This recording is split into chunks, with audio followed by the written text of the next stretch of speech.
The following production is part of the Play Some Video Games podcast network. Hello, everyone, and welcome to this week's edition of PSVG Prime, the flagship show of the PSVG podcast network. Before we jump into this week's show, we do have to take a quick moment to thank our amazing Patreon producers who helped make this all possible. So thank you, Coach Hulk, Edwin Callow, Barry Cathcart, Josh Barboni, Chris M., Devin Tyus, Paul Calico, Kyle Heyman, Benny Lou, and Joel Voss, a.k.a. Professor Switch, a.k.a. he's actually Dr. Switch now. He's been upgraded. So thank you all for your support, and thank you to all of our Patreon supporters, of course. Each month, for as little as $1, just a doll hair, like literally a Barbie doll hair. You can put it in an envelope, mail it to Donnie. If you don't have his address, just reach out to me on Twitter. I'll give it to you. You can mail him doll hair.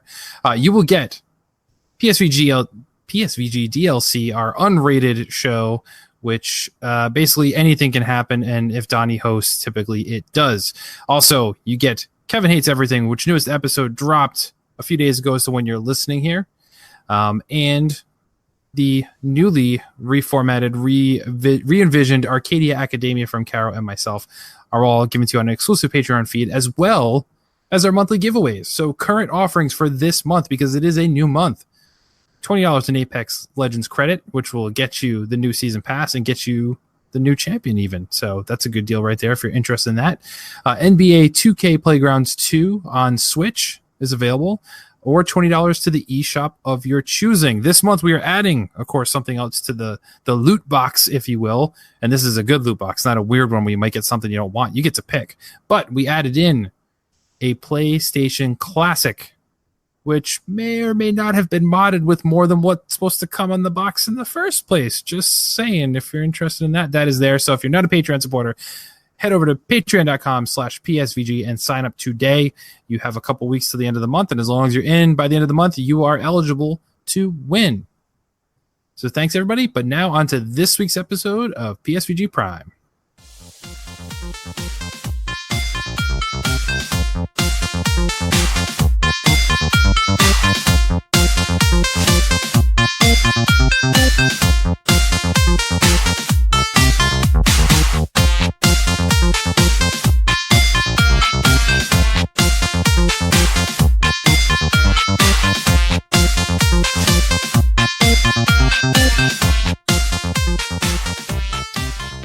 Good evening, listeners. It is I, your host, Kevin, and with me, as always, my good friend, and I hope he's wearing pants because we're on camera right now, Mr. Lucas Rose. I thought this was like a Halloween episode, the way that you... Good evening. Yeah, well, before you hopped on, I was talking to our other person who's on the show. We'll get to in a moment about Disney, so it kind of was a little Haunted Mansion-esque. You know, when you get to Haunted Mansion, like, I'm the ghost, you ghost host. You know, so the ghost host with the mostos. No, etc. No, that would be ridiculous. You clearly have never been to the Haunted. Don't you desecrate the Haunted Mansion, which is a desecration of dead people to begin with. That's usually how desecrations work. I feel like only dead people you desecrate. Well, yeah, you know. It's the only experience I have with desecration. Fair enough. So he's not sitting there in silence and just kind of shaking his head as what's going on here. Joining us this week, Mr. Nathan Thomas. Sir, how are you? Alabama. Kevin. What's up? So to continue with the Disney talk, I'm seeing early impressions of this, and this movie is not doing well with critics at all. What a shocker. It's the Lion King. It doesn't matter. It's Jon Favreau is doing it. It's going to be fine. I mean, visually, they all seem to kind of complain that you can't get the emotions of the animals because they're so realistic that they can't like react to things. Animals. Right. But animals like animals. When's the last time you saw a lion in the wild facially expressing grief? Well, no, that's I agree. I'm not saying that's unrealistic, but the problem is when you have a deeply emotional movie with some of the most iconic sad moments in the history of animation, and he's not able to react to that. It's a little weird, don't you think? No. Like, spoilers, my dad just got stampeded by a bunch of like antelope, and he just is stone faced at the whole time. What you're saying is there's no precedence in real life for an actual lion to show the facial emotion of their dad getting stampeded over by wildebeest, water buffalo. I don't remember. Hyenas. No, the hyenas try and eat the lions. So it's different. Are you sure? Pretty sure. Lucas, have you even prepared a speech? I'm trying Be prepared.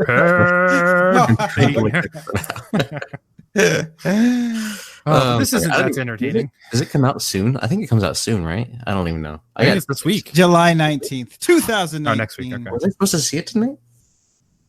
You're like, oh, darn. I should. All right, guys, I'm going to leave. I got to go see Lion King. I don't even know where my phone is. Just watch the superior animated version. Oh, wait, that doesn't really describe. But see what I did? I did watch the animated version recently. It's so good. That's still so good. Jonathan Taylor Thomas, y'all. Mm-hmm. He's only Still in got like it. 2 minutes, so I'm glad about that. He's in like half the movie. What are you talking about? JTP. I remember when I was in middle school, like the girls had like the JTT with the hearts and stuff on the binder, and I was like, oh. And where is he now? Where is he now?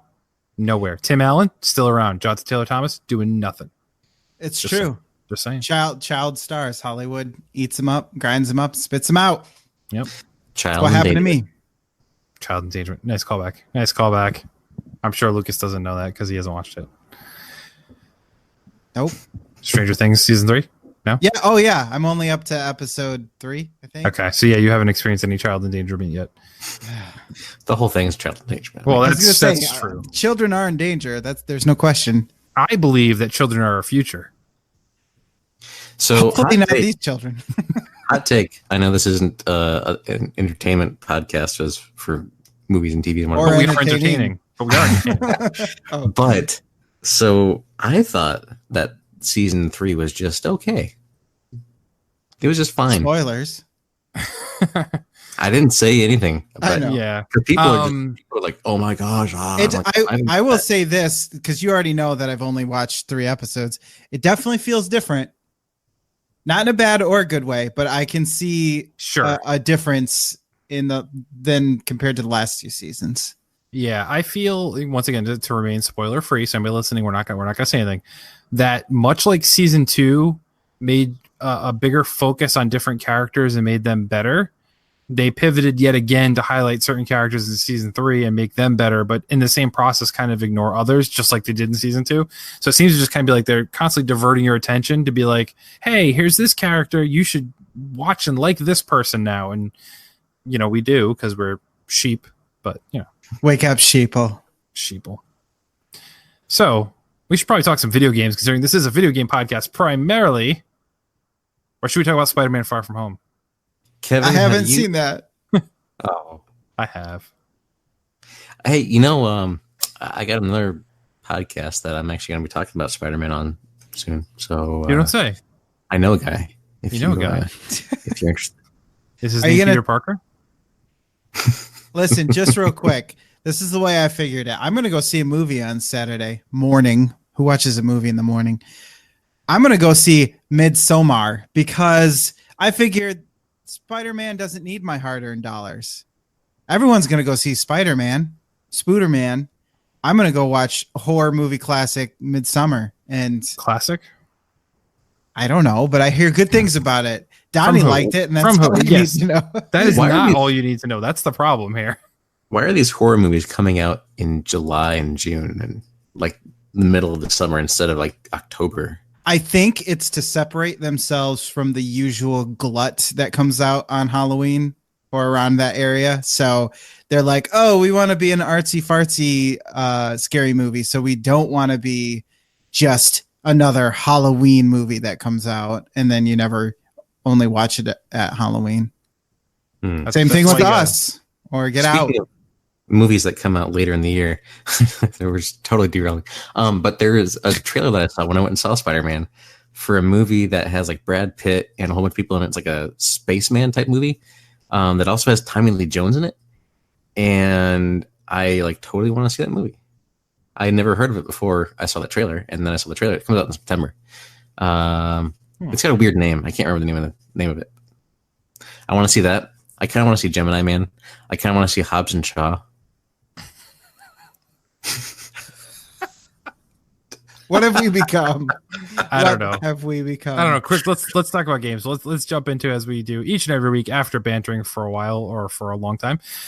Let's talk about what you've been playing. So I'll go first because I'll go quick. I won't talk about the Battle Royale game that I play all the time and can't tear myself away from. But yes, I'm still playing that. Pummel Party. Well, let's talk about this one, Lucas. Yes. Mr. Josh Raboni was nice enough to gift a copy to me, and I believe Jason, although Jason will never play with us, so we're going to just call him out on that right now. He's on vacation, okay? No, not an excuse. He has a computer. He did work. It's true. So he has to have a MacBook Air from 10 years ago. That should run it. I think it just if fine. your computer did. That's true. But we played Pummel Party last night, UI and Josh, and we even streamed it over at twitch.tv/Fluxsuppose, I think. Yeah. Yep. Okay. And I will say, you've talked about it obviously on Fluxsuppose already, but basically it's a adult version of Mario Party, not adult in the sexual way, but just in the graphic violent way of some pixelated stuff. Yes. Where you're basically just these different masked characters, and just like Mario Party, you roll the dice, you make your way around the board, you use items to get in the way of your opponents, and you collect chalices as opposed to stars. You collect blood and keys instead of coins, and it's very weird, but it was a lot of fun. The mini games are cool. The ones I played, at least. I know you've played a lot more than me. Only negatives, really. It sometimes feels a little floaty, if that makes sense. Yeah. And some of the games, the physics are like way off. Like I get some of them, they have to be like when you're jumping as a tank because that's not possible. But in some other instances, like this just doesn't work the way I feel it should, but it does. And this is going to sound like a bad thing, I think, but it's not coming from me.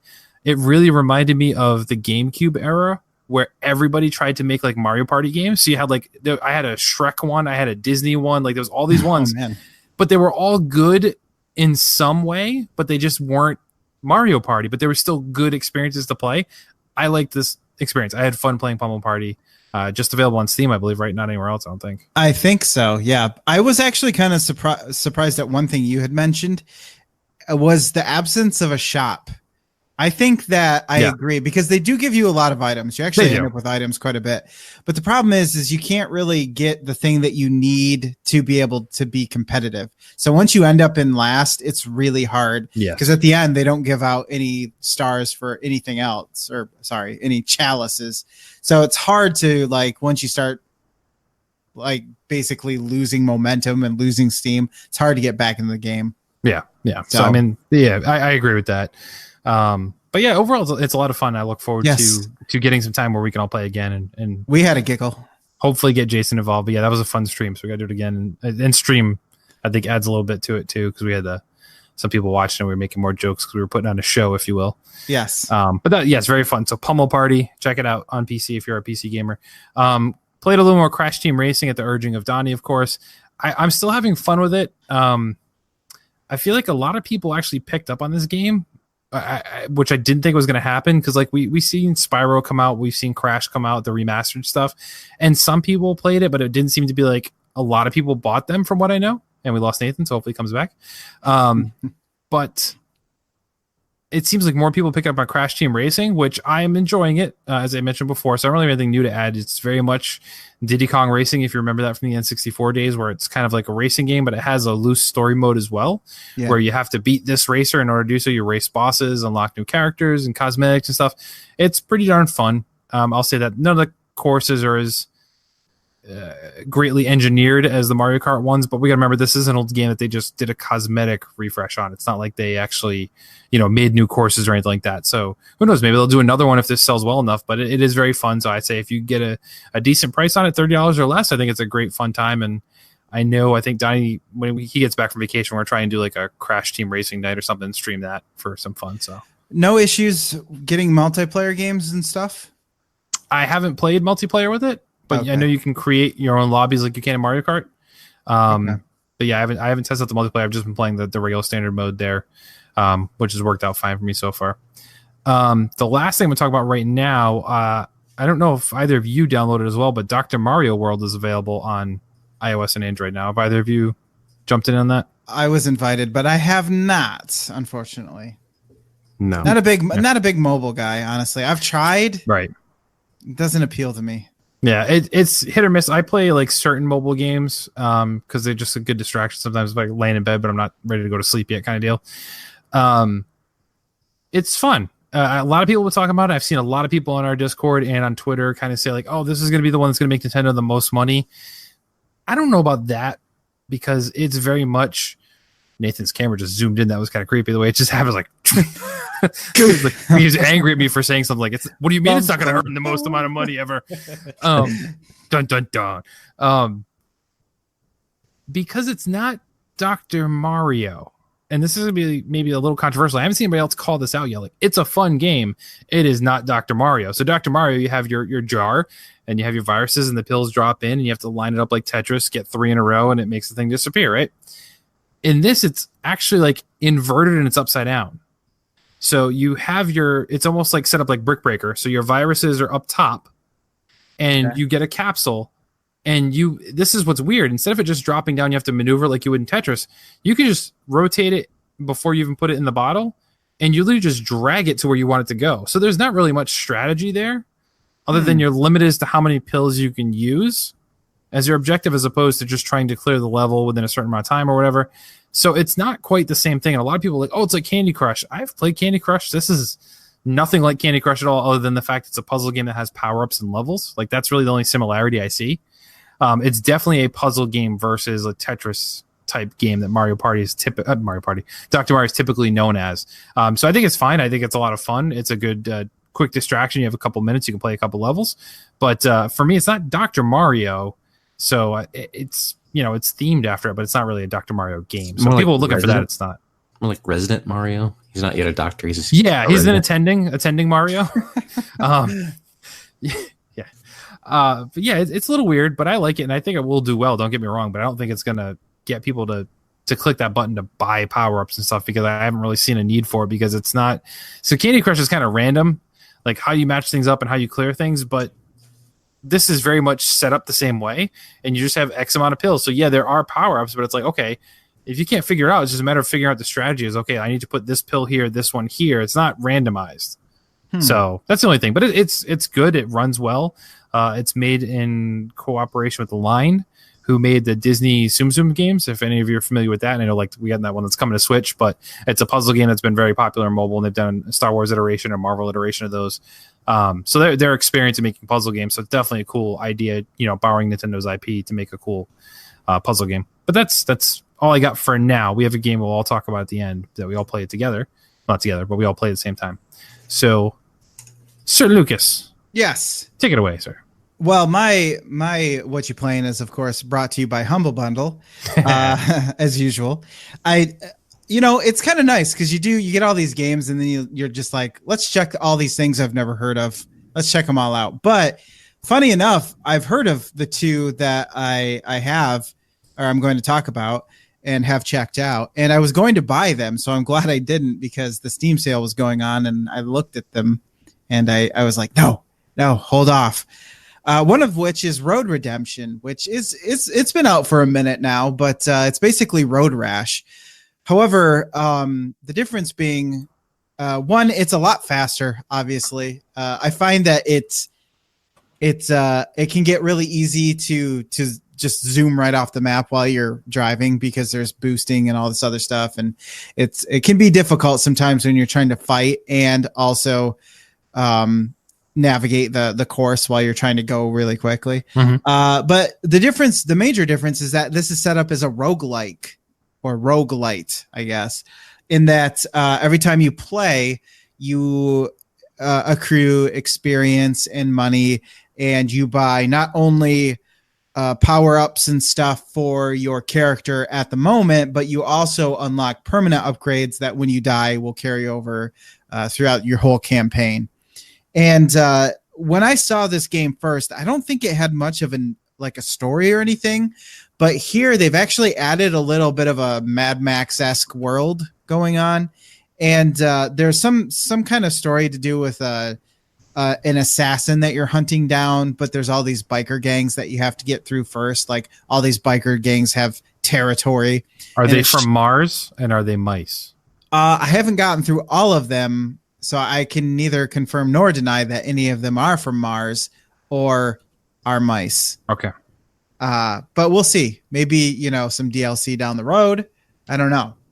But you see this map, you go through the sectors or whatever, kind of like, kind of reminded me of Faster Than Light, if you remember that. You don't get to plot your course. Oh, yeah. But all the levels are procedurally generated, and you can see that you have to get through like 5 or 6 levels. Then you move on to the next biker gang or whatever. Mm-hmm.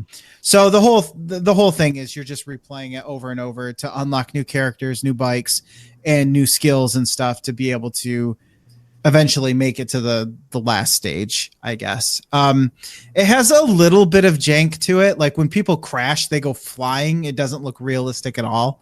But it's actually pretty fun. Like the combat is very meaty. Like when you hit somebody, it really feels like you connected. They have a little bit of strategy. So if people are wearing helmets, you have to knock those off with blunt weapons before you can go in for a decapitation move if you want with a bladed weapon. And they also have explosives that you can use and guns, which are a little bit different than your grandpa's road rash or whatever. So you played this with your son is what you're saying? Yeah. He was like, "Daddy, why are you murdering all these people?" I said, "Shut up. Give me another beer." So it's pretty fun, actually. It has that draw, that gameplay loop. If you like roguelites, that you probably like this one. But I think you also have to kind of like Road Rash as well. Sure. The music is good, but it doesn't have those awesome Road Rash cutscenes from when you get like pulled over or lose a race and your guy looks like so dejected that he didn't get first place or whatever. So there's those little touches that aren't there. But overall, I would say it's a pretty solid like 7 out of 10 game. And then the next game I played, which I actually had just read about this game in not Game Informer, PC Gamer. And I got PC Gamer from the library. I was like, holy crap, they have PC Gamer magazine here. Yes, please. I will read that and take a stroll in memory lane. So I was reading PC Gamer, and they were talking about Warhammer 40K Mechanicus, I think is how you say that word. And basically it's a turn-based strategy game, sort of like XCOM. And I'm learning that this is my jam. Or for some other people, Mario versus Mario Rabbids Kingdom or whatever. Yep. Those types of games I'm finding are the ones that really draw me in to play them. I wonder if you're gonna like Fire Emblem then. You might actually dig Fire Emblem. I went back one night and played Shining Force for the Genesis. Oh, heck yeah. Yeah, like about a year ago. So if I can play that, I think I could do some Fire Emblem. Yeah. So Warhammer 40K Mechanicus. I didn't play a lot of it, but from what I've played, which was about the whole tutorial, the combat isn't quite as nuanced as XCOM. You don't have like Overwatch and all that type of stuff, at least not that I've seen. However, there is a command point mechanic where you can do certain things only if you accrue, or no, sorry, not command points, cognition points. You can only do certain things if you accrue cognition points. And that allows you to do things like shoot certain weapons, call in more enemies on the battlefield, that type of thing. So there is some kind of other mechanics going on, but if you're used to XCOM or something like that, then not quite as in-depth. However, the story seems really, really interesting.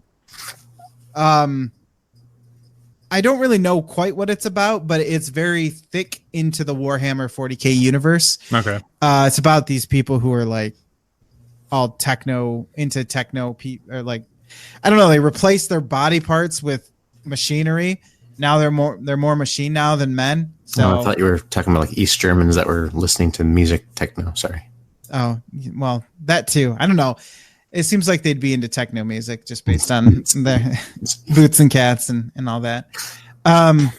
So It's been pretty fun. I appreciate the lore of what's going on, the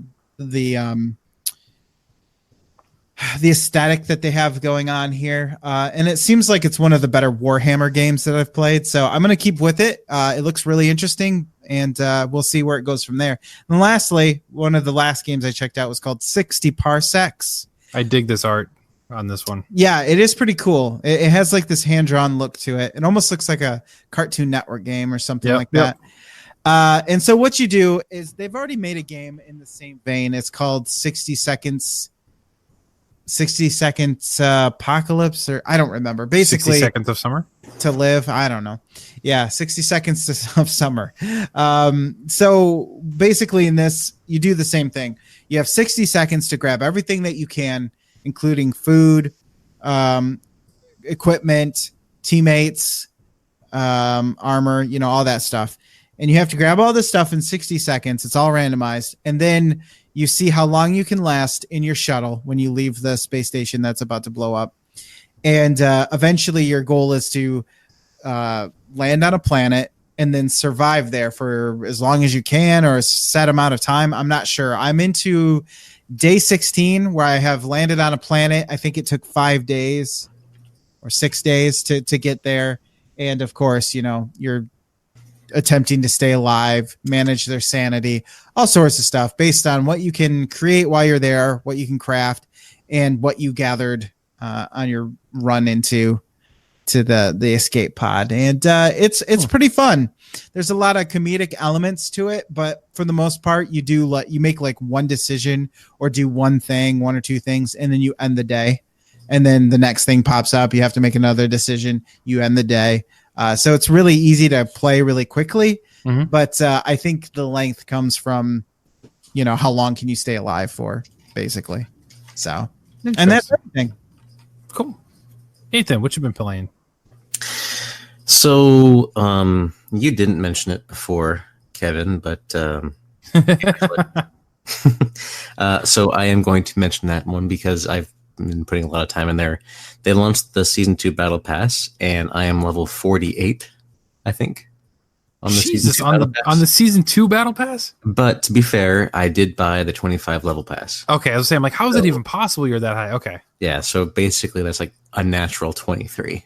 But been playing a lot of that, obviously. I like the challenges. The challenges add something new to the game that, I didn't really think that I would care much about, but seeing how every week when the battle pass resets, it's easy to level up at the beginning because it incrementally gets more XP as needed to level up to a new battle pass level. Yeah. But it starts out with 18,000, which is pretty easy. You can get that in 2 games. Yeah. But pair that with the 3 weekly challenges that are going to level you up to a new battle pass, and then all the little dailies and weeklies that you have that pop in there. It's been a lot of fun. Made me play different ways. So, typically I just play as Pathfinder, but this has made me want to play as Lifeline or as Caustic, and Caustic is actually pretty good. Yeah. When he first became a character, I didn't like him, but I didn't really realize how to do him yet. But now I've seen people play with him, and I've been up against Caustic, and he's always in those later rounds. Yep. But using the Nox gas and the little bins that he sets up, they're very effective, and they can be really, really well utilized. And I didn't even realize this, but if someone is in your gas little thingies, you see them. They're highlighted for you, so you could be sitting there, and then you see them, and then you can just lay out. They can't see you. That's pretty awesome. So he's pretty effective, and I've never really used him before because I don't like the character. He's just whatever. But at level 25, he does have a really cool costume now that he's wearing, so his skin's pretty neat. But anyway, obviously I'm playing a ton of that over on Xbox. If you want to play, hit me up, Spider Jedi. I'll play with you. What else? Oh, so Spider-Man. Yes. The Far From Home movie came out and kind of made me want to go back and play some Spider-Man. And I have the DLC, the City Never Sleeps 3-episode set that came out. I just haven't gotten to it yet. And so I decided, you know what? I'm going to go ahead and do it. So I sat down, booted up the PlayStation. I let it do a million updates. And then I came back the next day and I actually played. So I played the first one pretty much like within maybe 4 hours. I think because I did 100% of it. So Okay. Yeah. and I play slowly on those types of games. So just swinging around the city, doing everything, and just kind of like getting back into the groove and how to play it because it had been months since I played it, and you need to kind of know the controls in Spider-Man if you want to survive. Yeah. Yeah. So I went through and played through that, and I just actually finished that storyline today, where the third episode concludes, and it's pretty neat. So I like the story. It's got a lot of good beats to it. It adds on to an already great story. There's some good stuff with Mary Jane in there, some good stuff with Black Cat, with Miles, and I think that it's definitely worthy of anybody's attention that enjoyed the Spider-Man proper game. And I don't know, you can probably get it on sale these days, the DLC for it, but definitely well worth the time. I enjoyed it. Getting back into the groove of things, swinging around was nice. Yeah, I got to do that too. I've meant to, and I never purchased the DLC because I was like, I'm just gonna wait for it to all come out because that game released at a very crowded, busy time. So I remember playing the game so I can move on to something else. And I was like, I'll just buy the DLC when I get it all. And here we are, like 6-7 months later, and I haven't bought the DLC yet. So. Yeah, I bought the collector's edition when I got it, so I had like the download code for it, so it was all there waiting for me. So I was of the same kind of mind. I'm trying to wait for it to come out for me to play it, and I did. So I'm going to, enjoy when a sequel comes out. I've got all the trophies now except for the New Game Plus and then the Ultimate Difficulty. So those are the ones I don't have. But I did have the Platinum. I got the Platinum in September on that one, by the way. So it's a good game, fun game. Humble brag. But, while my PlayStation 4 was on, I was like, let's see what's on this old PlayStation store. And poking around, I saw a game on sale that I thought my wife might like. And so we're old. And we watch Wheel of Fortune. Okay. After dinner, sometimes we'll pop it on and say, just kind of watch it and play along. And so I downloaded a copy of that and played it. So my wife enjoyed it. She played through it a little bit. I played a couple of rounds, and it's basically just what you'd expect. It's kind of like a mobile port kind of game, it feels like. Yeah. But it's on PlayStation 4 as well. So it came bundled with Jeopardy. Jeopardy, yeah, that's what it did on the Switch, and I have it on the Switch where it was Jeopardy and Wheel of Fortune together, and it's pretty fun. So in addition to that, I've been kind of playing a few little random Xbox games here and there because the Game Pass, obviously, and they have those little question challenges. I've dived in here and there to some games. So played some Gears of War, the first one, Ultimate Edition, a little bit, just to kind of re-familiarize myself with that a little bit. I started Fallout 4. Oh, just started it. Kind of walked around and see what was going on, just to get a couple of achievements in there. I might return to it someday, Kevin, but I'm not promising anything. No, it's not for everybody. I know. Yeah, I mean, it's one of those things where if I have time, I might just sit down and play it. But played a little bit of Guacamelee 2, Marvel Ultimate Alliance, Uno, Borderlands 2, Rivals of Ether, which is a Super Smash Bros. Knockoff. It's not that great, but I mean, he tried. Boggle, Pure Chess, Power Star Golf, Life is Strange. Donnie, I've played episode 1 of Life is Strange, so I'm still waiting for him to play a little bit of Republic Commando. If y'all listened to The Empire a couple months ago, we talked about this, and I said, hey, I'll play this if you play that. And so I've done my part. Yeah. Donnie. Holding your breath waiting for Donnie. Yeah, exactly. Started Wolfenstein 2 just a little bit to get some achievements in there. It's not really my kind of game. I don't know. Oh, it was a great game. It's not my kind of game. So you're not playing Youngblood is what you're saying? No, most likely not. City Skylines, that's that building city game. That's Lucas's jam right there. Yeah, now you're talking my language. So that was on Game Pass. I played that, got a couple achievements, and it would be better on PC for sure. Using that controller, it's not great. I imagine it would take about twice as long to accomplish anything in that game with a controller. Can't you hook up your keyboard and mouse to the Xbox and play it? Does it work? I mean, probably could, but why don't you just play it on PC at that point? Because then you got to buy it. No, it's on Game Pass over there. Oh, okay. That's true. So, Farming Simulator 17. It was you were bored. I told you there's random games.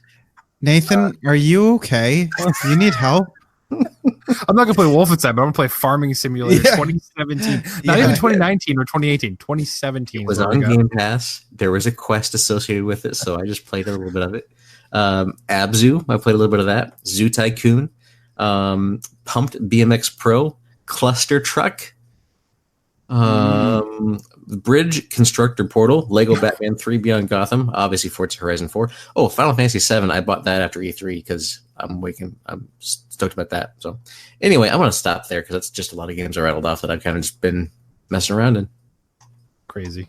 All right. That's a big list. That is a big list. Let's talk about something the three of us have played.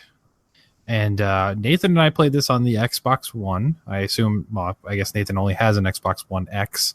I played it on the One S. No, I have an X and an S. Okay. You played it on the X, I assume, though? Yes. Okay, good. So we can look at it from different angles here. So you played it on the X, I played it on the S, and Lucas played it on the Switch. Yes, I did. and that is Red Faction Guerilla Re-MARS-tered edition, which before we get into the game itself, this is a solid 3 out of 10 on just the naming alone. I'm sorry, guys. I've thought about this. It's a 10 out of 10 if they knew it was bad and they went with it anyways as just a remastered. Games are just ridiculous. So let's call it remastered to just throw even more ridiculous into the pot. If they think it was clever, then yes, I agree. 3 out of 10. I mean, it works if it was like a Duke Nukem game. I would expect that tone, but like this game doesn't have the tone that would warrant the dad joke, if you will, I guess. Yeah, that's true. But let's not beat it up yet. So this is a remaster of a game that came out 10 years ago. Well, actually just a little over 10 years ago. Was originally on PC, PlayStation 3, and Xbox 360. It is, I believe, the third game in the series for Red Faction. So it wasn't the first one, which I initially thought it was when Nathan got us secured us the review codes for this. So then I realized I actually don't think I've ever played this specific game prior, or I really just don't remember it because it's been so long. Basically, long story short, you're on Mars. You're a miner, and you go to visit your brother, who a miner that works in a mine, not a miner. not an underage person. I guess we should call that out. And your brother gets murdered, and all of a sudden you end up in this Red Faction uprising to take back over your planet, your land, your peoples, if you will. But the basic draw of this game, I think, over everything is the fact that pretty much everything is destructible, and it's fun to do so. You get explosives, you have this cool little hammer, pickaxe thing that you break stuff with, and you know, other than that, it's a shooter. I'm going to do it in air quotes a little bit. And you kind of have your objectives on the map is like an open world format where you have missions and stuff. Go to point A to point B, free this person, blow up this structure, and you kind of just clear the map and go on and discover the story throughout doing that. Remaster, I will say, for a PS3 360S type game, it actually looks pretty good for the remaster. I've seen some that are done a little better. But it certainly does. It's playable for sure. We've seen some that are not completely not playable when they try and remaster them just because it's so old. I think that the biggest thing this game suffers from is really just the mechanics of the game. It feels like you're playing an old game, even though it doesn't necessarily look like you're playing a super old game.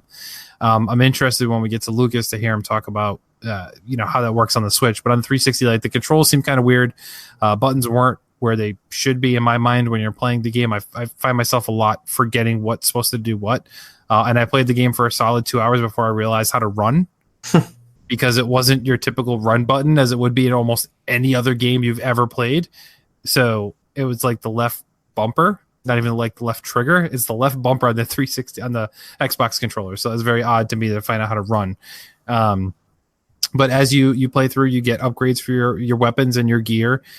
So you can unlock special abilities like jetpacks and booster packs. So you can run faster and all these kind of stealth things and 3D glasses and all sorts of cool things to help you with these objectives as you collect the scrap from everything you've blown up and destroyed. Overall, I will say I'm having a lot of fun with this, which is a little bit of a surprise. I was a little hesitant going in thinking, well, is this going to feel like a super old game? And it still does a little bit, but it's a ton of fun just destroying the environments, taking down, swarms of enemies in like kind of like horde-esque mode where they just get waves and waves of enemies that keep coming after you. There are vehicles involved, so you can kind of just run over things and blow things up, or drive your car into a bunch of people, dive out, slap a bomb on it, and then detonate your own car. So I've done stuff like that too. So it's almost reminiscent of like an early Crackdown, I guess you could say, a little bit. Just the fact that it's over the top action, you can blow stuff up, the environments are breakable. But I'm having a lot of fun with it so far. I've streamed about 2 hours of it, played probably about 4 or 5 hours in total. So those videos are going to be up on our YouTube for anybody that's interested in seeing some of that. But yeah, so far I'm enjoying it. So Nathan, what are your early impressions on the Xbox One X? So over on the X, it probably, to be honest, looks the same like as it does over on the OS. I don't see anything that like jumps out at me as uber rendered or anything like that the X typically gives you. It probably has some sharper colors here and there, but nothing that I'd really be able to see because I haven't, like I said, I didn't play it over on the S. But to your point, it does look like it is definitely a remastered game. It definitely looks and feels like a 360 PS3 generation game. It's got those controls, as you said, but it's still fun. The controls aren't as intuitive as I would think that they could be. They probably could have retooled those a little bit as well, along with the visuals and everything. However, I think that it's still a fun game. Like for me, that first like tutorial level where you get like your hammer and your brother goes to tell you, he says, "Hey, go destroy this tower and this thing over here." I spent like an hour there. It's supposed to take 5 minutes. You spent an hour. Yeah, I mean, it's just to show you how to do the mechanics. But I was like, this is kind of fun. So I took my little pickaxe and I was running around. I was hammering all this stuff and I was getting little things to collect. And I was blowing up stuff. And, you put like 3 mines out and then you detonate them and you go back to your brother and get more mines. And I was having a ball. So I was enjoying myself there. And then I launched into like the first area. And so the last Red Faction game I played was like on PlayStation 2, and I think it was the first Red Faction. Yeah.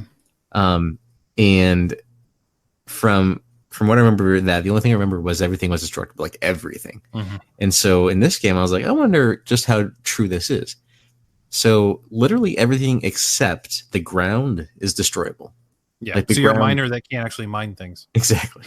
So, to test this theory, I went into your camp that you're in there, and there's an area that is like in a little hangar, like a little aluminum metal type hangar thing. And I went in there and I leveled up and whatever. I was like, I wonder. And so I took my pickaxe out. Oh God! I started laying on the building, like just going left and right all the way down. Thing fell apart. I just took it apart, and the people were like, what are you doing? And then I realized that you can actually hurt people in the game, and they don't like that. Yes, they turn on you. I blew up some people on accident once because I was a little overzealous. So like literally I took my pickaxe and destroyed everything. And then I went over to this other bridge and I just wanted to see like what the physics were like in this game.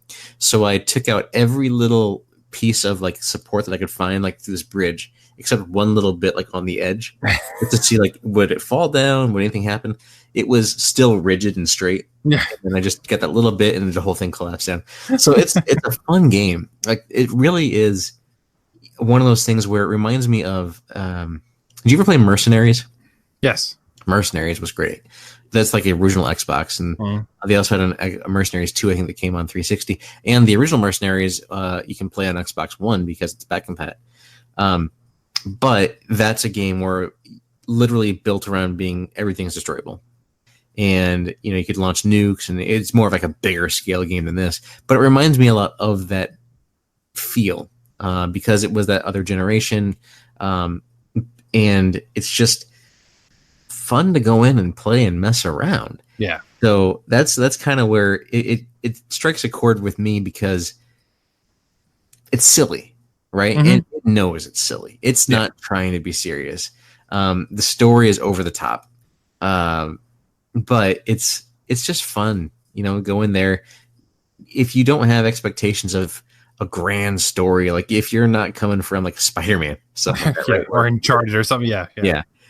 So go in there with expectations of you're just gonna have fun. You're just gonna don't even really pay attention to the story because all you're there for is destroying everything. That makes sense. And I will say, I forgot to mention this before, the voice acting is actually pretty solid for the most part. Not necessarily the NPCs that kind of run around randomly like, oh no, what are you doing? You knocked down the buildings, but like the ones you actually interact with, the voice acting quality there is pretty good. And it does seem like they remastered or spent a little more time on the cutscenes, because it looks like the graphics seem to be noticeably better in the cutscenes. And then you get to the regular game, you're like, oh, okay, this is what it actually looks like now. Okay, I see what you did. But yeah, it's pretty good. So, Lucas, what are you seeing over on the Nintendo Switch side of things? Because we see a lot of problems with ports heading over to the Switch. So I want to see what happens here. Now, I will say I haven't got a chance to play it as much as I wanted to, but I did play about a solid hour of it. So not really long enough to really make a lot of noise and a lot of stuff go on all at the same time. But I played in docked mode and handheld mode, both. And I started out in docked, and I played with the Pro controller. And the first thing I noticed was, why is this sensitivity so high on this controller? It's so weird. I had to like turn it down almost to the lowest setting. Yeah, it was weird. That could be just a me thing, but I was just like, what's going on? You know, circling 3 times. When I just use motion controls. Yeah, I was playing on the Kinect for some reason. It was weird. But I will say this: it may not be the best looking game on the Switch, but it actually runs really well. I was very surprised at how well moving around. There was no stutter that I noticed. Driving is a little bit of a different story, but it wasn't so much of a stutter as it was the frames dipping a little bit. I'm not sure what the frames are actually running at. Obviously, it's probably not 60 frames per second. I don't know for sure. I don't think so. But even if it's a solid 30, it seemed to stay at 30 most of the time when I played. I did do one of the modes where you just do demolition on a specific building, and you try to do it as quickly as possible. And I had like 5 explosions go off at the same time, and it did it no sweat. So I was very impressed by that. Obviously, again, the visuals don't look as crisp, but I was looking at pictures compared to the PS3, and the Switch actually looks better. Yeah. There is an option to change high performance or high quality, I guess. And for me, it was always in high performance mode when I played on the Switch. So I wasn't even able to toggle that. Yeah. So I would imagine you'd want it in high performance mode anyway. But anyways, the biggest thing was, graphically speaking, you know, I think you guys are probably seeing a little bit of anti-aliasing, getting some of the jaggies out and all of that. Those are very present here, but I think that won't be a surprise to anybody who plays anything on the Switch. You know, so it's not a blurry mess by any means, but it's not as crisp as I think some people who are hopping from the Xbox One to this will be like, ooh. So if you have a way to play it on anything else, I would say you probably would want to look at that route. Like, I have this on PC, and if I were to continue to play, then I would probably play it on there. But I then, of course, undocked it to see what it would be like to play in handheld mode. And it was surprisingly almost the exact same experience. It didn't even look that bad. Nice. I don't know if it's just the color scheme or the character models against the Red of Mars or what it was, but everything was very easy to identify what you were doing. You know, you didn't get lost in a blurry mess of like, where's my character? What am I pointing at? What am I looking at in the distance? And I think maybe some of that has to do with the level design. It seems like you can only see so much of the world. Yeah. There's a lot of hills and structures that get in the way, but that's fine. It doesn't ever feel claustrophobic. So I was just overly impressed by how well the Switch handled this game and how good it looked. I mean, it's not the best game on the Switch or anything, but it looks well enough that I wasn't like, oh, they had to make a lot of, cut out a lot of things and make a lot of changes for this thing to get running on the Switch. So it impressed me. It really did. And like Nathan said, if you're going into this thinking you're going to get a grand story, then I think you're looking in the wrong spot. But for something that you can just throw on your handheld, on your Switch, and pop in for a few minutes, do these mission-based things where you're just trying to unlock the territories on the map, just go in, do some of these blow up a couple buildings missions or whatever. Don't even have to do the story stuff. Right. It works really well on the Switch. It's something that you can just pop in and play for a few minutes and then pause it and go back to whatever you were doing. I wouldn't think a game like this would, but it did. The only issue on handheld that I found was the Joy-Cons did not really work that great for me. It was a little bit difficult because I don't think they had Joy-Cons in mind when they originally, did this combat and programmed this game. So the Joy-Cons feel a little bit too, I don't know, tough. Like it's too hard to dial in when you're trying to shoot that one guy who's left, who's around the corner or whatever. That doesn't work really well. And I don't know how much that has to do with the game, like you had alluded to before, and how much that has to do with those controls of the Joy-Con or both. I don't know, but yeah, either way, there's not a lot of games that I would say I want to play handheld. I'm more of a docked person. I prefer to play docked, but I would actually play this in the sense of a Grand Theft Auto or something like that, where you just hop in, create some chaos, then hop back out again. So yeah, I thought it did really good as a Switch port. That's surprised me, exceeded my expectations. If anything changes, I'll let you guys know. But so far, so good. Good. So yeah, I mean, basically, you touched upon a lot of points. I think we're all kind of in the same camp here, that this is basically best absorbed as a reverse Minecraft for adults. You're just gonna break stuff, have fun with explosions, stuff like that. It's like I said, it's a lot of fun. Shooting mechanics are a little rough, as I alluded to earlier. For me, it seems to be a little bit off. And I was thinking, as you were talking about the Joy-Cons, you're right. The actual sticks on the Joy-Cons feel looser than they do on like an Xbox controller or a PlayStation. So that would mess me up even more, I think. So I'd be aiming all over the place with the little arms, like the inflatable guy out in front of the car dealerships. That's exactly how it was. Yeah, exactly. That's a good analogy. So overall, I would say I would recommend this game. If you're looking for something fun, indestructible, I would say it's a solid recommendation from me. If you're interested in purchasing this game, it does retail for $30 on PS4, Xbox One, and Switch. If you, not bad. Hopefully it's the same way as when you're actually listening to this. If you are interested, it's currently on sale on Amazon. You can get it for $18 on PS4. Wow. $19.87 on Xbox One for some reason. And Switch gets you the same price for $30. You don't get any sort of discount because it's Switch. Nintendo, what are you doing? Yeah. But I think for $30, I think it's a solid recommendation there. It's a lot of fun to just have, a blast. This guy with this game. It's hammer time. Yeah. So you should have saved that at the end. Should just jump and everything. So Nathan, would you recommend this game to anybody, so on and so forth, to kind of wrap up the conversation on this? Yeah, I mean, like you guys mentioned, it's definitely on like the PlayStation and Xbox side. It's cheap right now. It's worth that kind of money just to go in there and play around and just destroy stuff and just kind of have a good time. And Lucas's experience on the Switch makes it sound like it'd be good for a portable environment, just to kind of add to, if you don't feel like playing Mario or Smash Brothers or something like that, you want to hop in and just do some destruction. Sounds like a good option. But yeah, I have fond thoughts of this one, and it's kind of one of those things that I'm the story guy. I like having a story, but every now and then it's just kind of fun just to have something that's just fun, and you stay an hour in the tutorial level and you're only supposed to be like 5 minutes. It's true. It's true. So Lucas, recommendation from you overall? You already wasted your hammer time joke there, so it's hammer time.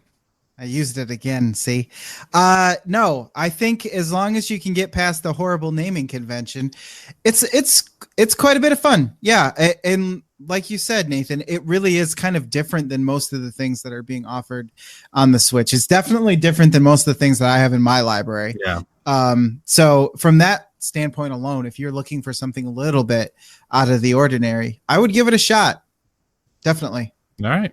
There you have it. There's our informal, formal, official, not endorsed review of Red Faction Guerilla. Thank you. So let's move on to the news of the week. I'm Commander Shepard, and this is my favorite news outlet on the Citadel.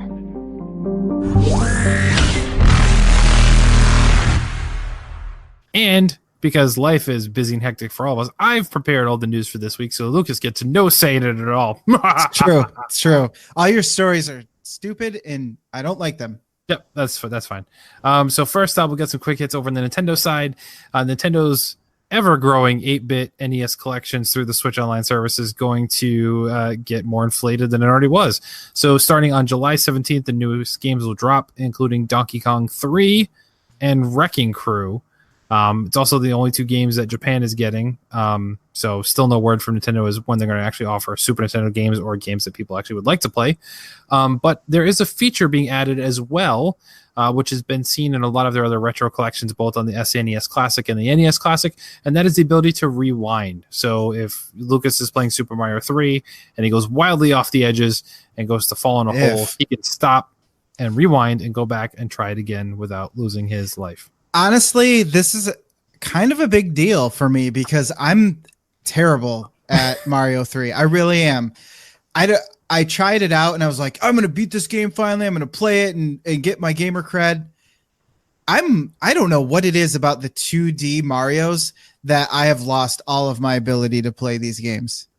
So having a rewind really helps because if anybody who's ever tried to play Mega Man or anything like that knows, that can be a really soul-crushing experience. So to be able to do that, it would be very helpful. Is it a Prince of Persia Sands of Time type deal? You have one of the hourglass thingies and you only too far of a deep cut. Did I go too far? Yep. No, it basically you'll push a button, it'll drop down and give you like frame by frame, like for the last like 3 second increments, and you can rewind back as much as you want to go and do it again. And it's unlimited, so if you really suck, you can just keep doing it over and over again. That's good. That's really what I need to know is if it's unlimited or not. Because it's unlimited. Yeah, you'll be able to do it. You just hold on the 2 trigger buttons, and you'll be able to scroll back of the different snapshots. Nice. Yep. So, Nathan, I know you play NES Online collection all the time. So, I mean, you must be thrilled that you're finally getting Donkey Kong 3 and Wrecking Crew. Oh, don't you know it? Don't you know? Don't you know? It's about time. Yeah. You were holding out for these 2, weren't you? I knew it. My Switch hasn't even been turned on in like a year. This is why we're not invited on Nintendo Shack. When did the Smash Brothers game come out? That's the last time I turned it on. November, right? November? The last time I played my Switch, Jason probably beat me in Smash Brothers. And you slowly stood up, put it down, and you're like, I'm never touching this again. Yep. Well, I think you were also playing that night. Like it was you, me, and Jason. We were like playing. I mean, this is long ago, but yeah. Anyway, that was the last time I played my Switch. Those were good times. You could sell the Switch right now. Donnie just sold one of his for like $230. So I mean, you might as well just. Well, it's going to be a collector's edition here shortly, so you better sell it now because a bunch of people will probably be selling theirs to get the hot new item. Which is our next news story. Segue. The Nintendo Switch Lite will be released on September 20th to the biggest not surprise to anybody ever. Oh, hold on. So is this like, the original Game Boy didn't have backlighting, so you had to buy the Game Boy Lite to put on top of it? Yes. You connect it, and it has speakers that unfold and the magnifying glass, and you need special batteries to put just into that. Does it also amplify the speakers? Yes. Okay, amplify speakers. It gives you raised buttons. Nice. Yeah, it makes your Switch 4 times the size as it ever was, and it's not even its final 4K? form. Yes, Switch 4 times 4K? 4X? 4K, yep, and it's not even its final form yet. But the Nintendo Switch Lite, in reality, is a smaller handheld-only portable, releasing this fall. Being described as a Nintendo Switch for those who want to just play on the go. The Lite will come in 3 colors: gray, turquoise, Caroline turquoise, not teal, and yellow. Be priced at $199. The Switch Lite is cheaper than the standard issue Switch, obviously, which goes for $100 more. It's slightly smaller screen, if anybody's wondering. Compared to the regular Switch, which measures 4 inches high, 9.5 inches long, the Switch Lite is under 4 inches and 8.2 inches long. The screen is slightly smaller. Switch's screen is basically 6.2. The Switch Lite is 5.5, so you lose a little bit of space there. But it does have a longer battery life, which I want to highlight this here because everybody's like, oh, Nintendo give us a better battery life. Guys, read the specs. It's a half hour. And that's in the best. And that's in the best of conditions, right? And it's less screen than it has to power too, right? So it's really not better battery life. Let's be honest. But it does have the D-pad, which has sorely been missing because of the way the Switch is, because of the removable Joy-Cons. I will give them the Switch the D. Hey, I will give them props for giving them the D, because if you have controllers on there that are not detachable, then it needs to have a real D-pad, because that was awful to play. I don't play old school 2D games or even the newer indie games with an analog stick. It does not feel good. Feels horrible. It feels horrible that way. So I'm with you there. So the internet's kind of torn on this. I've seen a lot of hate for this, where people are mad and like, oh, there's the kids version. Kevin, the internet's torn on everything. Well, that's true. That's true. But for this one, like Nintendo lately, people aren't torn about. Like generally, Nintendo wins everything according to the internet lately. But this one was like a swing and a miss for a lot of people. And I don't have a problem with this at all. I think this is a great idea. It's a great option. Honestly, I'd like to play Switch more docked, but it finds in my hands most of the time it's easier to play. Like I can play my lunch break at work, so I don't have the dock with me. I just have the tablet. Mm-hmm. I like this. It's a cleaner version. I like not having the Joy-Cons, because one of the things I think a lot of people have experienced is as you're holding a Switch handheld, if you've had it for a while, those Joy-Cons feel a little loose now. Like they're starting to get a little right, yeah. And this won't happen. You won't get the connection errors that happen sometimes with the left Joy-Con people have problems with, or the right one, I forget which one it is. You don't get that. This is all hardwired in because they don't need the IR emitters. They don't need the HD rumble that's not there. So I think for certain games, this is a great alternative. Now, not every game I want to play handheld, but I think a majority of these, I'd have no problem playing with it. So I actually like this. I'm not crazy about the colors they offered as the opening. Hoping for some cooler special editions later on, but I think it's pretty cool. And at $200, it's definitely going to get this in a lot of people's hands that have held off on the Switch because they're still playing the 3DS. This is the new 3DS. Like, let's be honest, that's where it is. That's what I was going to say. Is it's basically, it makes sense from a business perspective to just position this as your new handheld, because why have 2 handhelds? That doesn't make any sense. In the years to come, I think it will only help to focus game development onto one platform. Mm-hmm. And I think that'll be good, because there's too many good games that came out only for the 3DS. And now hopefully that won't be the case. You just have your one ecosystem, and I don't have to make sure that the games I'm searching for aren't only for the 3DS or only for the Switch or whatever. It all will make it cohesive, and I think it's a good idea. It makes sense. And let's be honest, if you're not going to be mad that there was a 3DS and a 2DS and a 3DS XL and 2D extra small kids version or whatever, then how can you be mad about this, really? I mean, they've been doing it forever, so This is no different. So Nathan, you've pre-ordered 2, right? In turquoise and in yellow. 1 for each hand. Yes, because I love paperweights. Oh. I'm not throwing shade. I'll never play it. Yeah. He's being realistic. He's not making fun of it. He's just like, I'm not going to use it. So I mean, it is my least played game machine. I will say that. But I wanted to say, though, looking at it compared to the regular Switch, I do appreciate that the controllers aren't as long. Yes. One of the things that bother me about the Joy-Cons is that they're a little bit too long, especially when you play them in when you take them out of the Switch tabletop mode, I guess. I don't know what it is, but I find myself having to reach and awkwardly position them. And obviously that won't be a problem here because you can't take them off. But I just think overall, this thing might be better in the hand to play with. I think so. So I'm gonna say this: my Switch, when I do use it, is usually when I travel, and I take the dock with me because I like playing games on a television because I have my Pro controller. I take it with me, and I usually go with there. When I travel, I also, or if I take it to the office to play at lunch or something like that, I take my Pro controller and I use the kickstand and play with the Pro controller. I never like to use the Joy-Cons.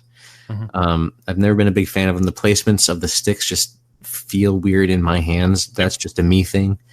So I've always loved the Pro controller. That Pro controller is great. Mm-hmm. So this also removed the kickstand. So like that's not even a feature anymore on this unit. Yeah. And I just always take the side switches or the Joy-Cons off and put it on there and just tabletop mode and play like when I'm on the airplane or something like that too.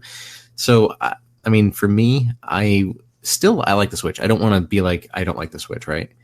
I like the Switch. It's a great console. It's perfect for travel and home use if you're a blended kind of location player. But you know, this light, this handheld only thing just doesn't do anything for me personally. I would be more interested when they talk about the Switch Pro. Sure. Because docking it still has to be a feature for me to really want to do anything. Yeah, and I think the Pro definitely will still be able to be docked. And there's been a lot of conversation that Nintendo hasn't confirmed, really is, okay, yes, it won't fit in the dock, but is there some sort of way we can still tap into that docking ability, whether it be through an adapter or something of that nature? That remains to be seen. We'll find out more as it gets closer. I'm calling it right now. The Pro is a non-handheld. They're just going to go the opposite. Again. Yeah, it's just a console. You might not be wrong. Like they may want to sit there and say, okay, I want these both to be in your house. And, maybe they'll work on some sort of, maybe this is why they tapped in with Microsoft to find out some sort of solution to have the save data go between the two, easily or something of that nature. Like that could be something very, very possible. And it's weird enough that Nintendo would try it. So that's true. That's true. All right, moving on. Let's head over to the PC world. Yay. Speaking of PC, hold on a second. Mr. Lucas, since you're here. Yeah. Everybody always says PC is the better place to play. PC this, PC that. Give me all them Ks, give me all them Ps. Okay. I've been spending the last hour and a half updating my computer, and I haven't even been able to launch a game yet. Well... I got to do OS updates. I got to do my AV updates. I got to do my driver updates. This thing, like, I get it. If you're playing here left and right every day, you're updating this stuff. You don't notice it. But come on now. An hour and a half and I still haven't launched a game, man. Come on now. Yes, there are some times when just yesterday, my HDMI, okay, so like my audio goes through my HDMI cords. Most people probably have this set up.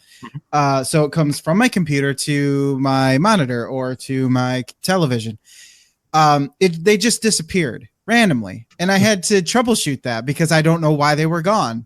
Everything was hooked up just fine. And things like that are what turn me off from PC gaming sometimes. There are times when I have gone to my Switch just because I can just turn the game on and I don't have to look at graphics settings. I don't have to worry about squeezing every ounce of frames per second out of the game. So there are times when even I do say I would rather play on the PC than anything. There are times when I'm just like, I need to take a break. I need to step back and play on something else because there are times. Yes. All right. 90% of the time it's the best platform though. This is very topical for me right now, and you're here, and I wanted to voice my opinion. It's the best time to ask, man. So there you go. So while you're updating, make sure to update Steam because Valve has announced a new section dedicated to experiments around discoverability, video, machine learning, and more. It's called Steamlabs, waiting for that lawsuit to drop from Streamlabs. And the first bits of mad video game science to emerge from it are promising. Mad isn't like the Mad Box? Yes. Nice. For now, Steamlabs has 3 active experiments, micro trailers, an interactive reminder, and an automated daily half-hour show about games. Micro trailers are pretty straightforward. Steam will present you with 6 selections of 6-second trailers organized by genre, curator selections, or other categories. If you're intrigued by what you see in a particular game, you click on it to visit the store page. It seems to be inspired by the long-running Twitter account Steam Trailers in 6, which has been used for people to have kind of find new games to try out. The automated show is assembled from similarly brief clips of games with micro trailers for each game assembled in a quad display set to music. So basically they're just trying to like sensory overload of 6 seconds of here's all these games. You go, ooh, I like that. Let me click here and see. But basically what they're trying to do now is they're looking at what you have played the most of, your user time. They look at your wish list. They look at all the games you seem to be interested in already. And these tools coming out of Steamlabs are there to curate your list of what you should buy next, even if you don't know what that game is. So if you play a lot of RPGs, it's going to look for RPGs there, and kind of pitch for you for those and suggest things. It's looking at what's on sale, what you play the most of, et cetera, and kind of just big brother you into your next game, if you will. So Lucas, being, majority humble bundle, I know this doesn't really directly affect you, but considering you kind of dabble and play all different things, do you think that this would actually be useful for somebody like you? Yeah, well, it does go on to say that you can adjust with sliders to do some of the things, the categories that come in. I think if I had it set up right, or if it does turn out to be helpful, yeah, I could see that. I mean, since it goes off playtime, I think that's a really smart thing, because I have many games, but I only have a few that I've actually sunk more than 20 hours into. And if they go by that, then I think it has a pretty good chance of showing me things that I would be interested in. Unfortunately for them, that means I'm probably going to go to the Humble Bundle website and find out if it's on sale there.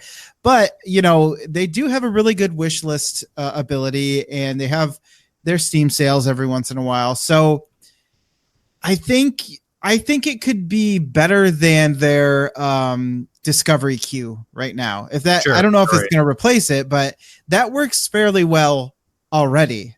And so if this is a little bit more tailored, and it has a little bit more features and works as intended, then I think this is a good step in the right direction to get Steam a little bit more up to date. It really hasn't changed that much in the last few years. And I think it's going to have to, as we talked about before, be a little bit more competitive, try a little bit harder to, I don't know, just look better, work better. That's true. And Valve is on the record saying that, these different things they're going to put into the Steam Labs, some of them may work, some of them may not work. They may just abandon them if they don't, seem to be having any traction with folks. But they're hoping that people will give feedback and they'll make it, adaptations to this and make it better, make the improvements there. So it seems like at least Steam is finally listening to people. It looks like, and actively reaching out to people. And this is their way of saying like, hey, we want to try this. How do you feel about this type of scenario? Which is pretty cool. I'm hoping they also incorporate the this might be controversial, but hopefully they incorporate the score, the user score of the games in it too, because I was just reading this, and some of most of the games that came up for this person were good, except for a few that were bad, like this one they name here. And I'm thinking to myself, all right, if something is overwhelmingly bad, then I don't think that should be discovered. You know what I mean? I don't think that should pop up. So hopefully, they can fine tune this and it ends up being a useful thing. I don't know how much I care for a, like you said, an overwhelming video of all this content. I'd probably just rather have a list, but I don't want to sit there and watch a video. Yeah. But other than that, seems pretty cool. Moving on to multi-platform news, Psychonauts 2. Yes. Delayed again. Oh. Till 2020. Oh, God. Yep. So the sequel to the game that initially came out in 2005 is now expected sometime in 2020. Studio boss Tim Schafer told donors in an updated crowdfunding platform on Wednesday. It's now the second pushback and the third launch window for the game. Originally announced in 2015, Psychonauts 2 was originally due in 2018 and was subsequently pushed to sometime this year, which is now being pushed out to next year. Now, plenty has obviously happened to both this game and the studio Double Fine over the past year. Microsoft bought the studio number one. It also bought the publication rights to Psychonauts 2 from the original publisher, which was lined up because they're going into bankruptcy. But they're still saying Psychonauts 2 is going to be due on all platforms that it was initially promised on, which would be PS4, PC, and Xbox One. Nice. They know it's disappointing that you'll have to wait longer, but they want to make the game as good as possible. But obviously some backers who, initially crowdfunded this are still kind of ticked because, they were promised this game last year and now it's going into a 2-year delay essentially for what they paid. Hey, when you back a game, you should know what you're getting into. Game design and making games is a rough job to be in. And if they need to take the time to make this game better, then they definitely should, because I think platforming games in particular, action platformers, are really easy to screw up. And nobody, look at Yooka-Laylee. Like, people thought that was going to be great, and then it came out and it was just middling, I think. Some people liked it, some people didn't. You can't do that, not with this. A lot of people loved Psychonauts, and it would be unfortunate if they screwed it up. So it can come out when it's ready. They're taking the Rockstar approach. What do you want? Yeah, that's fair. Nathan, are you a fan or anticipating anything out of this? And it is a Microsoft-owned property now, so. Yeah, I mean, I've never actually played Psychonauts, the first one, but what I saw at E3 with this game makes me interested a little bit more. But release dates don't hardly mean anything to me anymore. You know that? I mean, there's so many delays. There's so many, people think a game's coming out one day and then there's something people call a delay, but it's not really a delay because people just anticipated it one day or another. So I've seen a lot of that. So I've taken the approach that it doesn't exist until it's like gone gold, right. until I see like a launch trailer on TV. I'm not going to pay too much attention to it. So they can delay any game that they want to now. It's not really going to hurt me. It doesn't hurt me at all. I don't have time to play any games anyway. Well, people complain when they're delayed, and people complain when some company made them push it out before it was ready. So what do you want? Yeah, I mean, you can't please everybody. My 2 cents is game makers know what game makers need to do. Let them do it. Yep. They know better than we do. Mm-hmm. Fair enough. And speaking of having to wait and being disappointed for waiting even longer, Final Fantasy VII Remake. Oh. Xbox One launch rumors squashed by Square Enix. So earlier this week, Xbox Germany Facebook account briefly posted a video that said the remake would hit Xbox One on March 3rd, 2020, which was the same day it was being released on PS4. And the internet had exploded because it's always been said it's going to be a PS4, at least time exclusive. And Xbox kind of came out and said nothing, but people were wondering if it was going to be, slipped on a planned announcement or made up the whole thing, so on and so forth. But Square stepped up and said, as previously announced, Final Fantasy VII Remake will be released on PlayStation 4 on March 3rd, 2020. We have no plans for other platforms. So the FF7 Remake has only ever been advertised as a PS4 game from when it was initially announced in 2015, all the way up to talking again about it in depth at E3 this year, which is kind of why this surprised everybody off from the top. But Square Enix statement makes it sound like it's simply a mistake from an employee who didn't know. Both Final Fantasy 13 and 15 came to Xbox. You can play Final Fantasy 7 on Xbox right now, just not the remake one. Mm-hmm. But yeah, those squares, we have no other platform, sounds pretty final. You could take it that it's just the March 3rd release date, and it could end up being a timed exclusive rather than a permanent exclusive. They haven't really said it for sure. But since it's an episodic release structure, it could be a timed exclusivity. It could be a bigger consideration because, let's see, if you're waiting for, episode 1 drops in March, but episode 2 takes 2 years later, is that exclusivity going to be there until the game fully comes out? I would think so. So that would be a substantial long period of time before it would show up on other platforms if that's the case. But interesting to say the least. Nathan, so do you take this as there's nothing to talk about, or is this accidentally leaked out from an announcement we should be seeing forthcoming soon? Fake news, man. Those Germans never get anything right. I mean, right. I see what you did there. But originally when it was announced, was it 2 years ago now? 2015, 2016 maybe? I don't know. I can't remember when it was originally announced they were doing it. 2015 was the original announcement. Yeah. So then it was said that it would be coming to Xbox as well as PlayStation, but at that point, I pre-ordered my Xbox copy. Right. But I do realize, I mean, this game is core to the PlayStation, experience, at least in my book, because it was that and Metal Gear that were kind of like those defining PlayStation games for me. So it doesn't surprise me that, there's going to be exclusivity for PlayStation. It feels right there. If there's any game that I'm okay with coming out, maybe even never on Xbox, that's Final Fantasy VII, because that is a Sony game to me. I would love to play it on my Xbox. I mean, I'm playing the original on my Xbox right now. Right. But at in the same breath, I should say, the remake, it deserves to have its time on that platform, because those fans are going to expect it over there, and it's fine. I also expect it to come to PC eventually too. There's just too much money to be left on the table for Square not to do it. And then, they've partnered with Sony for the conferences and for the advertising at this point. So they'll probably have a year or whatever exclusivity deal, and then it'll come over to the other platforms. I'll get each episode as it releases probably on PlayStation.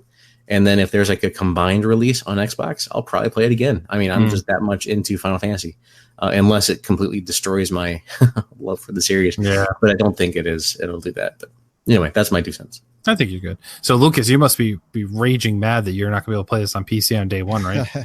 Well, Nathan brought up a good point. If it releases a year later in its complete form, I would rather do that than play it episodically. I agree. Yeah. I mean, that's really the only positive coming out of this. I can't fault them for having exclusives, but it is really annoying as somebody who doesn't own, every console. Not to say that I don't care if people own every console. I just don't. But I wouldn't have time to play those games anyway. So I need to clear out all the games I'm playing now before I even start thinking about Final Fantasy VII Remake. So, I'm fine with it. Did you play the original, Lucas? Yeah, I recently, probably about 6 or 8 months ago, beat it for the first time. I've played it back in the day, but I was really bad about actually having the discipline that it takes to beat a game. Yeah, so I played it recently, and I didn't get to do any of the after Sephiroth stuff, but because I lost my save file, it was very annoying. Well, no, technically I still have it, but it's outside of the caves where you battle Sephiroth. And I was like, yeah, I'm not going through all that again. So I beat it. I have screenshots to prove it. And I think it actually holds up pretty well. Yeah. Like I started playing just a little bit on my Xbox, and it's still a great game. Like, I don't know what it is about that game in particular. It's polygonal graphics, and it doesn't have the art style that'll be timeless, but it's still I love it. It still doesn't look bad to me. Something about that game is it's got its hooks in me. It's got you good. Now Lucas is gonna get really mad when it does come to PC and it's an Epic Store exclusive. Oh. No, it won't. They'll promise VR, but only for PlayStation will VR. Have their own launcher at that point. That's true. God, that's way more likely. True. Yeah. No, did they release Final Fantasy 15 on PC, Lucas? Yes, they did. Yeah. Did they release the Monsters of the Deep VR thing? That I do not know. Actually, I want to say no, but I'm not 100% sure. Okay, because they released that. It's on PSVR. Right. And it's one of those ones that I've always been kind of curious to play, because the fishing in that game was actually really good.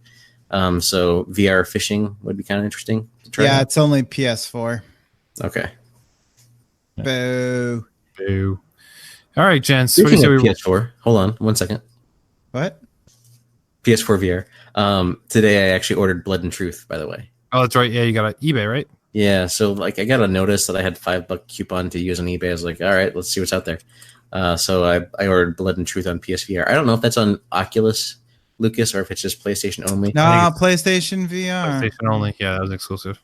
Okay. Kind of like that Resident Evil 7 game that came to PlayStation VR too. Yeah, nobody else wants to play that in virtual reality.